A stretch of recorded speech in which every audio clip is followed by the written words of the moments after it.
ತಂಡ Bengaluru IPL team ನಮ್ಮ RCB ಭರ್ಜರಿಯಾಗಿ 18 ವರ್ಷದ ನಂತರ ಕಪ್ ಗೆದ್ದಿತ್ತು. ಇಡೀ ಜಗತ್ತಿನಲ್ಲೇ ಸಂಭ್ರಮಾಚರಣೆ ನಡೀತಾ ಇದೆ. ಅದರಲ್ಲೂ 50 ಕೋಟಿಗೂ ಹೆಚ್ಚು ಆರ್ಸಿಬಿ ಅಭಿಮಾನಿಗಳು ಈ ಸಂಭ್ರಮದ ಹೊಳೆಯಲ್ಲಿ ತೇಲಿ ಹೋಗಿದ್ದಾರೆ. ಆದರೆ ಇಂತಹ ಸಮಯದಲ್ಲೇ ಬೆಂಗಳೂರಿನ ಚಿನ್ನಸ್ವಾಮಿ ಕ್ರೀಡಾಂಗಣ ಸಾವಿನ ಕೂಪವಾಗಿ ಬದಲಾಗಿದೆ ಎಂಬ ಆರೋಪದ ಕೇಳಿಬಂದ ಬೆನ್ನಲ್ಲೇ 11 ಜನರ ಸಾವು ದೊಡ್ಡ ಆಘಾತವನ್ನ ನೀಡಿದೆ. ಆರ್ಸಿಬಿ ತಂಡದ ಹವಾ ನೋಡಿ ಕ್ರಿಕೆಟ್ ಜಗತ್ತು ಬೆಚ್ಚಿಬಿದ್ದಿದೆ.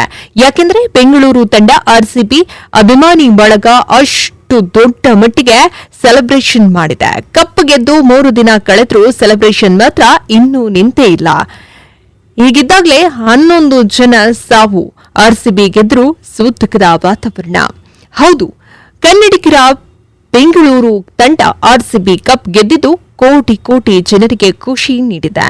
ಹೀಗಿದ್ದಾಗ ಕೂಡ ಕೋಟಿ ಕೋಟಿ ಜನರ ಎದೆಯಲ್ಲಿ ಕಿಚ್ಚು ಹೊತ್ತಿಕೊಂಡಿದೆ. ಆರ್ಸಿಬಿ ತಂಡ ಬೆಂಗಳೂರಿನಲ್ಲಿ ಬಂದು ಸಂಭ್ರಮ ಮತ್ತು ಹಬ್ಬದ ವಾತಾವರಣವನ್ನು ಸೃಷ್ಟಿಸಿರುವ ಸಮಯದಲ್ಲೇ 11 ಜನರ ಸಾವಿನ ಸುದ್ದಿ ದೊಡ್ಡ ಆಘಾತವನ್ನೇ ನೀಡಿದೆ. ಇದರ ಜೊತೆಗೆ ಜನರು ಕೂಡ ಈ ಘಟನೆಯ ವಿರುದ್ಧ ರೊಚ್ಚಿಗೆದ್ದು ಕೂತಿದ್ದಾರೆ.